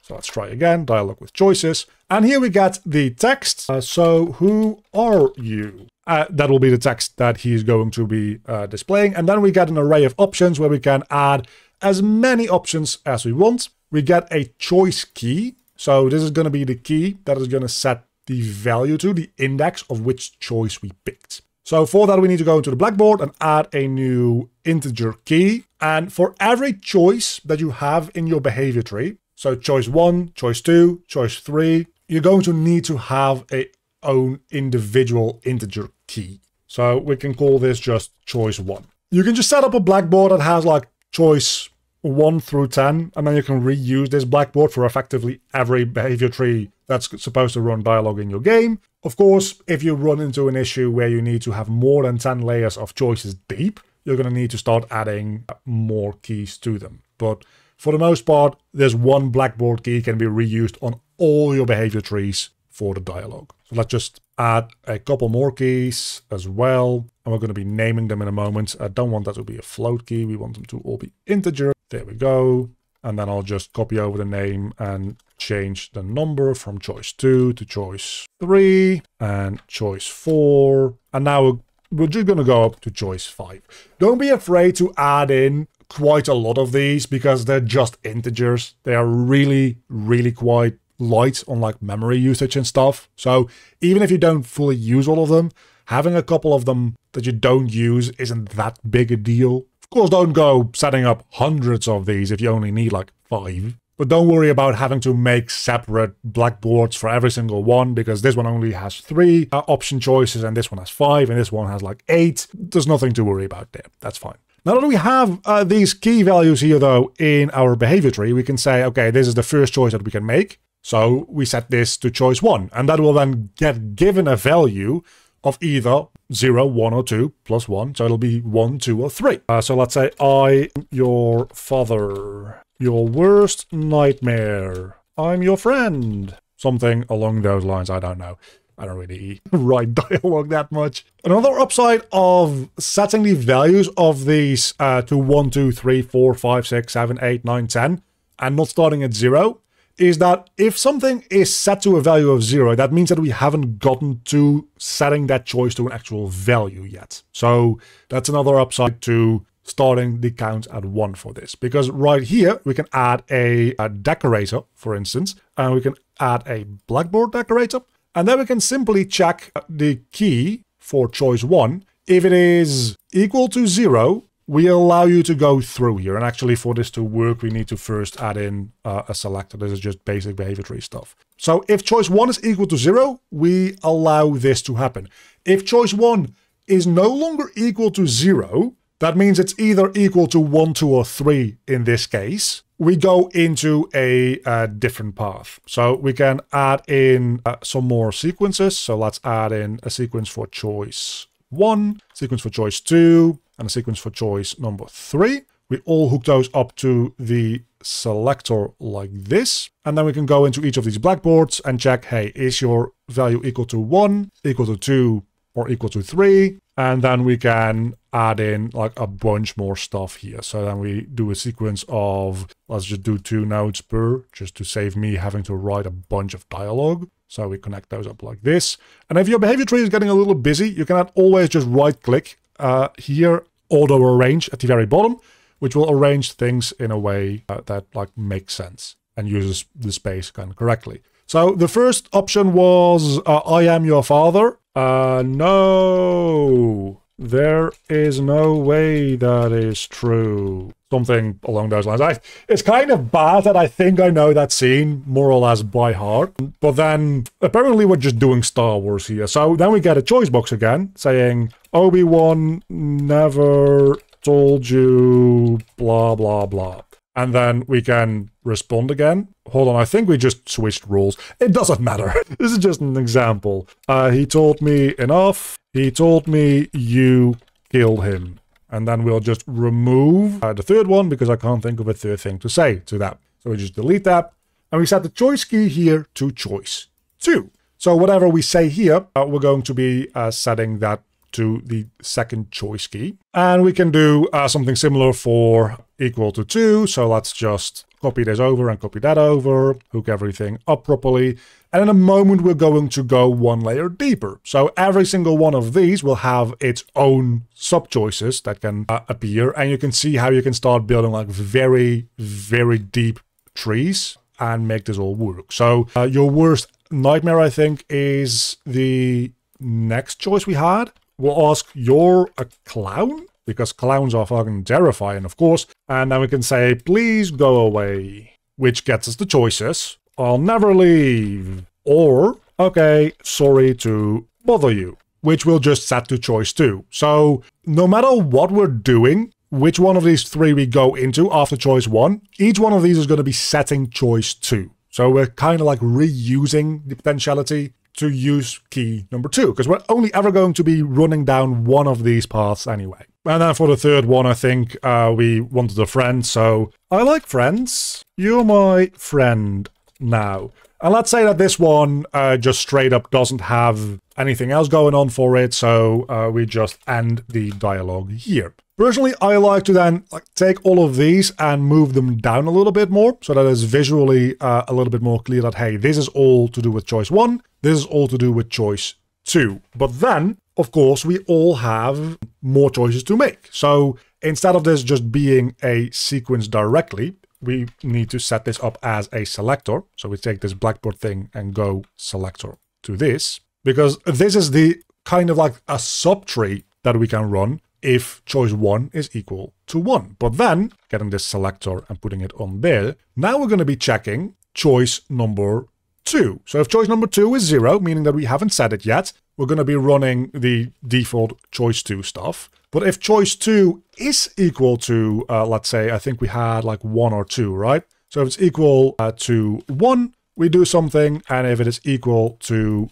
2, we do something else. And we can build out this entire behavior tree this way, but at this point, I assume that you kind of figured out what is going on, right? So we'll just set this up real quick, and I'm not going to bother you too much with it. So there's no way that's true, something, something, something. If we say just, he told me enough, we can make him ask, what did he tell you? And then we get, once again, choices. This is, of course, going to then be choice number 3. And then we can set, he told me you killed him as one of the options. He told me you are my father, something like that. Okay, and then this last one, if we said you told me he killed him, we'll just say, no, I am your father. And then, of course, we need to remember to end the dialogue, because that'll be the end of this one. But then this thing here actually needs to get a selector, because we're making more sub-choices again. So we're moving this blackboard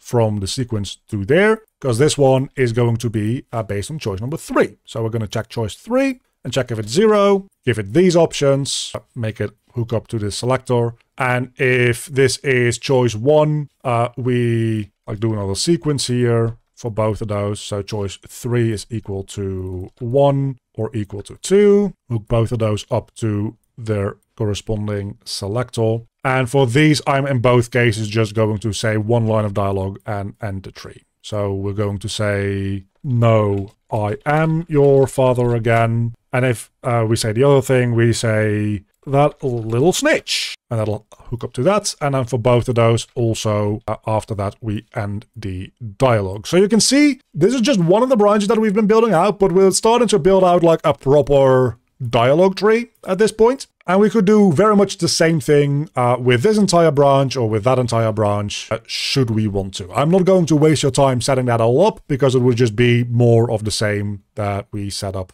over there. So let's go talk to this sphere who is apparently Darth Vader, I have decided. It says, hello, who are you? I've never met you before or never seen you before. There's one little issue though, and I'm going to be real with you. I entirely forgot about this. We don't have a mouse cursor, so we could in theory just like press F8 and that would allow us to like input things. We're like, you're at a clown dialogue now.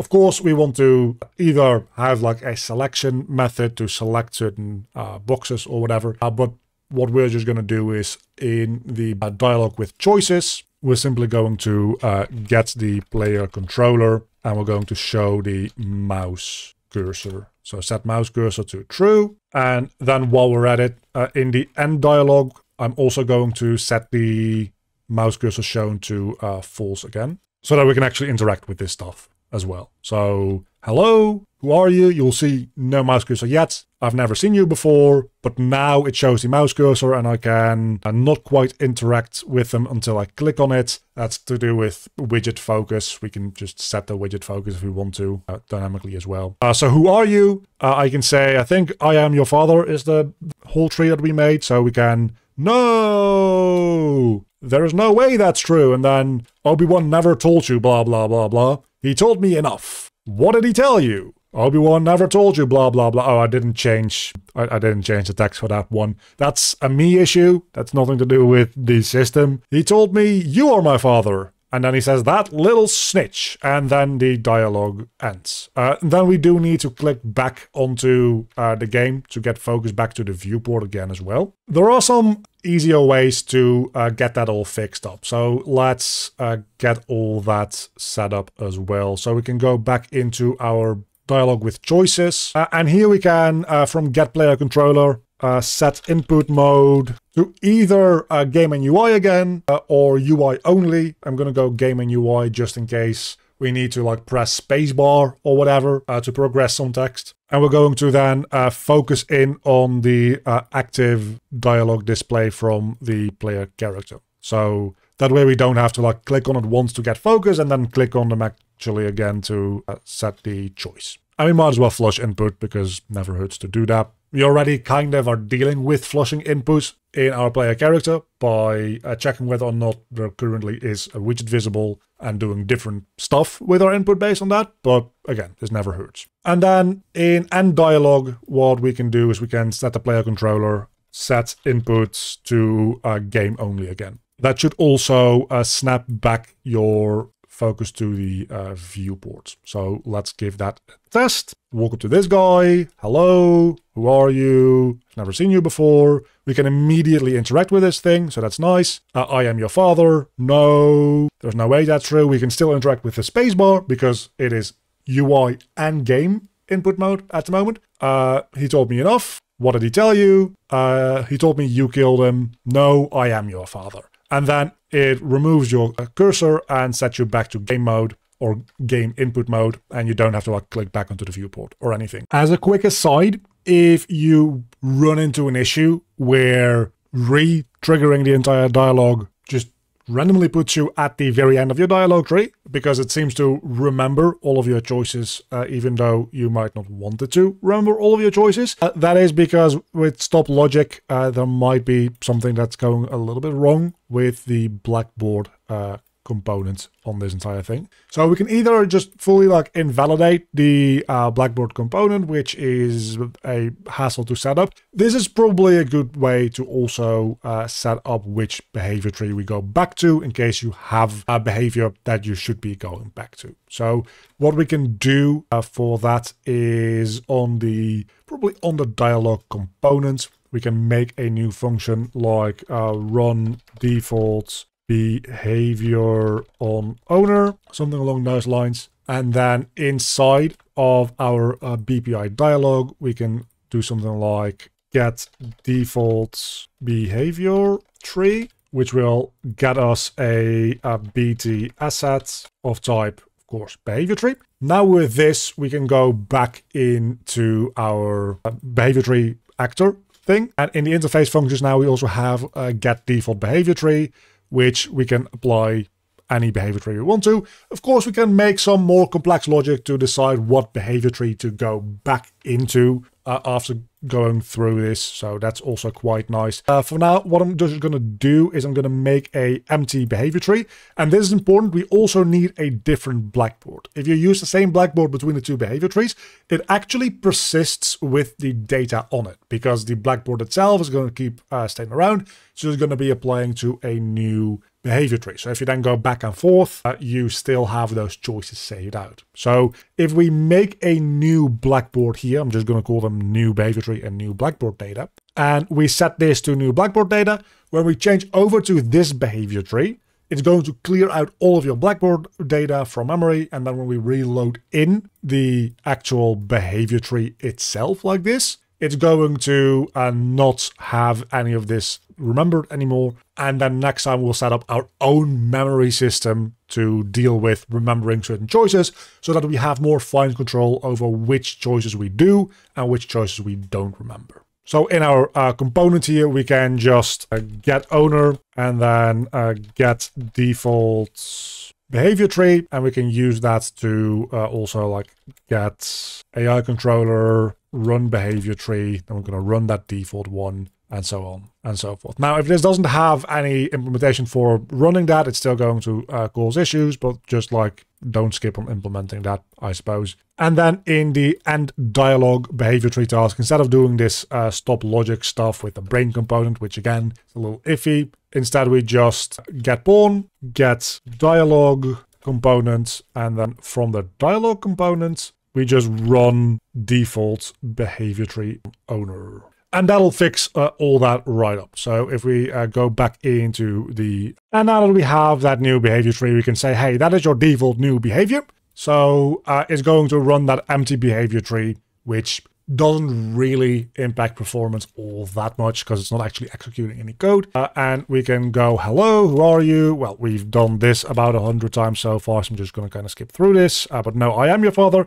And then when I start again, it starts up again at the start at hello. So that's how we set up switching back to the original behavior tree, which is quite important, but also it fixes some of the issues where it remembers your choices for a second or third time through. So even if your character doesn't have a default behavior tree, you probably just want to set it to an empty behavior tree afterwards anyway, for a resetting purpose. So we now have a fully functioning behavior tree acting as a dialogue tree. And once again, I think that this is the best way to do it if you don't want to go ahead and do things with like custom assets and stuff like that, because while you could set up an entire data asset based system, that will probably end up being much more of a pain to deal with than it is to just deal with restarting a behavior tree after this entire thing happens. So I would highly recommend doing it this way if you don't want to go into C++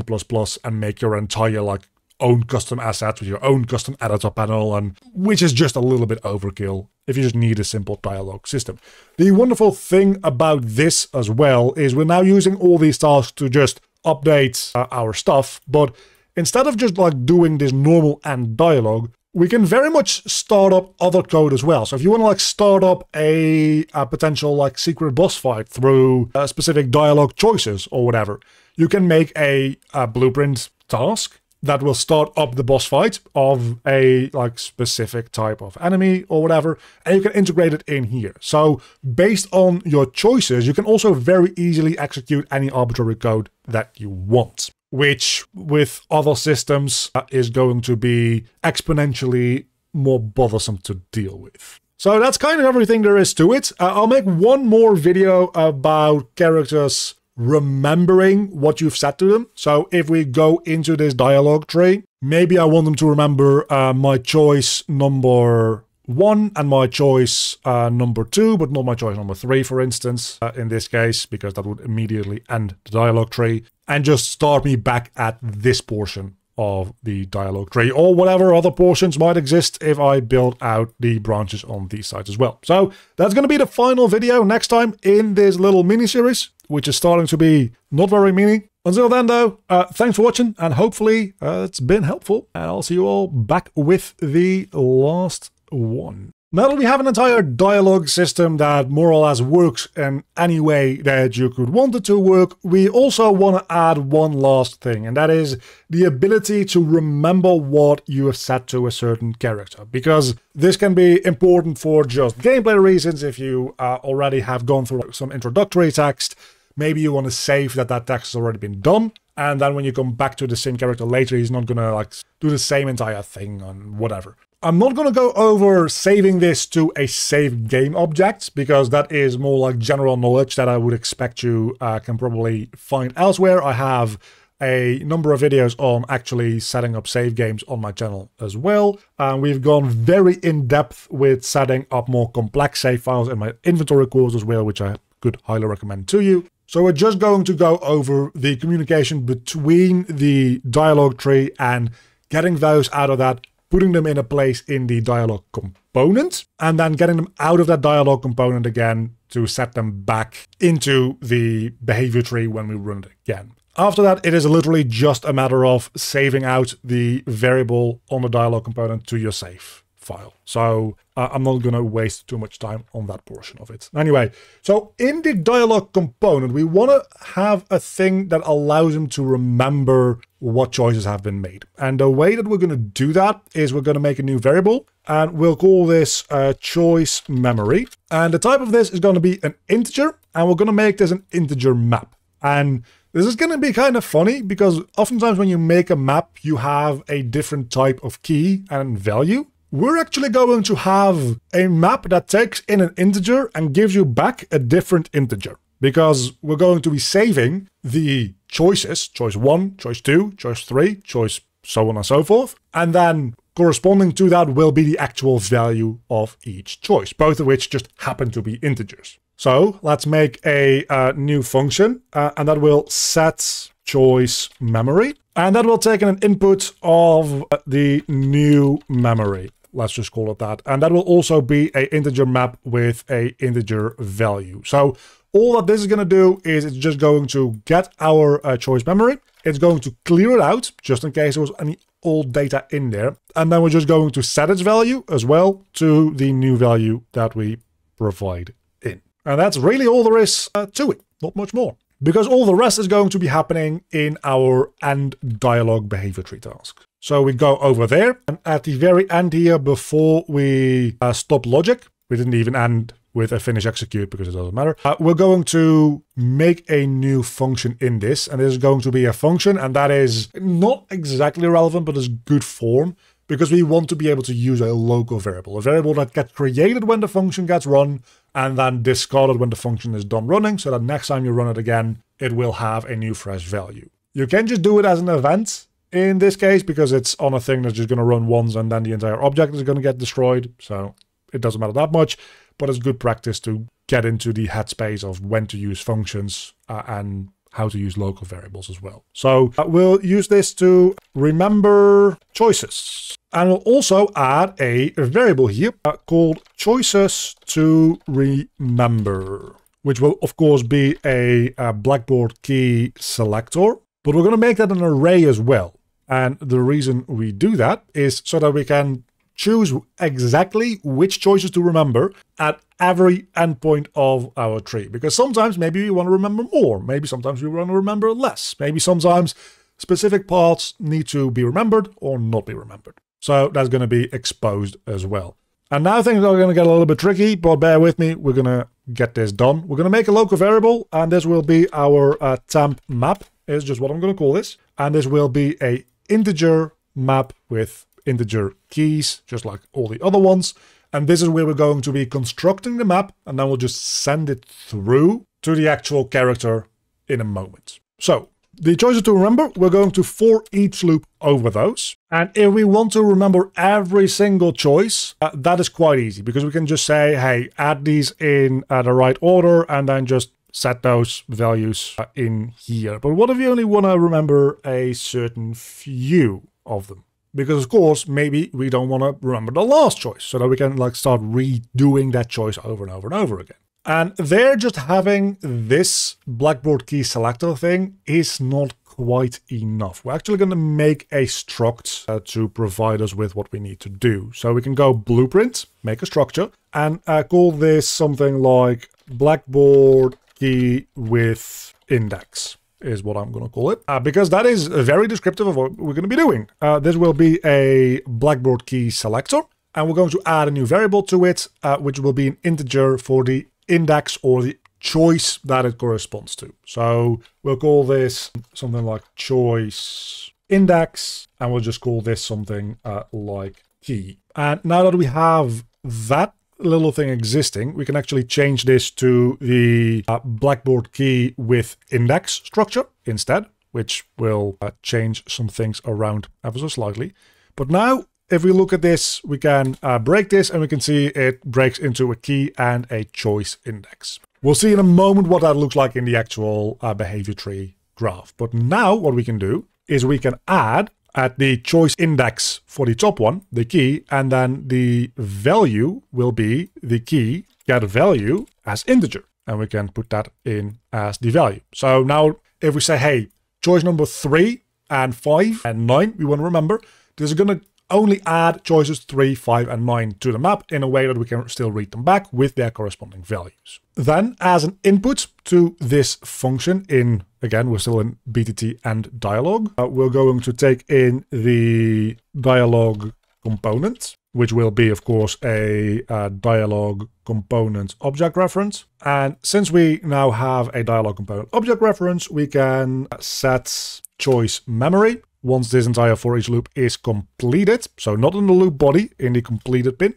And that takes in the new memory, the thing that we just created, and that'll be set there. So now we have a way to say, hey, remember these choices and set those to the dialog component, which will exist even after this behavior tree has ended. But of course, now we need a way to take that information and put it back into the blackboard, which is a little bit more tricky, I will admit. So there's a handful of ways to do this. And honestly, the easiest way to do this is a kind of a cheaty way, but it is also the most stable way to do it that I have found so far for this. So we're going to put that into the behavior tree itself. So before all this, we're actually going to put in another selector, which will have a different task here. That's just going to be running one time, and then it's going to close itself off for the rest of the duration. And all that is going to do is it's going to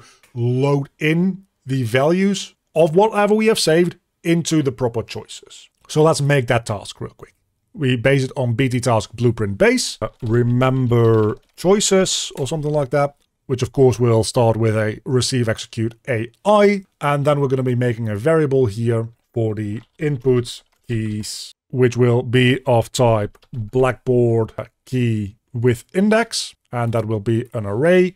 And we're just kind of going to set that up the same way, right? So at the execution of this, we're going to for each loop over this, but not before we also get the control pawn and we get the dialog component from that. We can check whether or not that's valid, just to be sure. And let's just promote this to a variable real quick, so that we have easy access to it if it is valid. If it's not valid, I guess we can finish execute without success. The only thing that we actually really need is the get memory choice. So instead, maybe we can promote that to a variable so that we don't need to keep this around necessarily. Because the only reason that we are keeping that around, frankly, would be to access the memory choices. So we might as well just set that to a variable directly. Then in the loop body, we're going to break this thing. And then we're going to be setting the value of the key as an integer. But what value are we going to set it to? We're going to set it to the value that we get out of the map by providing in the choice index. So if we go map and we don't have a get function, actually, it's called find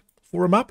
We get this choice index, and only if it is something that it can find will we set it. Otherwise, it's going to mess up some stuff. But if we can find it, this is the integer value that we're going to be setting it to. And after that is entirely done, at the end of the for each loop, we'll just set success to true. So now we have this thing that will get a bunch of input keys with their corresponding indexes and set their value from a map of memory. So we can remember choices, again, only after it's been initially saved. I always forget that. And now we want to add a decorator to this for a blackboard key that does not yet exist. So we need to make a new blackboard key for this, and this is remembered keys or something like that. It should just be a bool, and that will be what we're going to be checking. So we check the remembered keys, and if this is not set, so if this is false, we run this.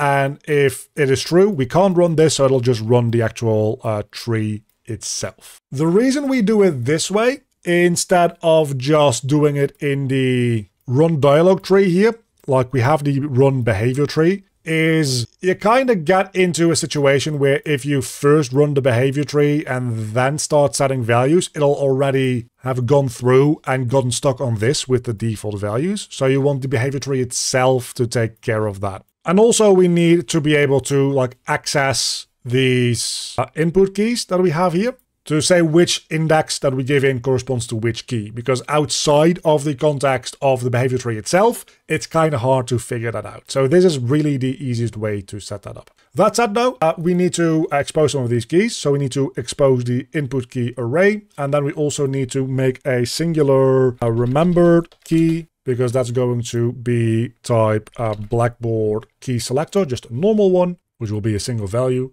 And then at the very end here, before we do finish execute, we will set value bool, and we'll just set that value always to be true. So once this is run once, it's going to be setting that value to being true so that it can't run again. This is just kind of a run it once and then forget about it until the behavior tree itself restarts entirely, which of course also needs to then be exposed. So now we have the remembered key is remembered keys, and now we have a bunch of key inputs where we can say, hey, which key do we want and which index does that correspond to? So let's go to the end dialog for these ones over here, and we say choices to remember will be choice 0 and then 1 and then 2, for instance, which will be choice 1, choice 2, and choice 3. Again, you can very much label these as 1, 2, 3 because they're all being set to a map, not to an array. So these indexes aren't like actual indexes, they're keys technically. But we don't want to actually remember choice 3. I just remember we only want to remember choice 1 and 2. So I'm going to just do that, and then we end the dialogue there. So now that we do that,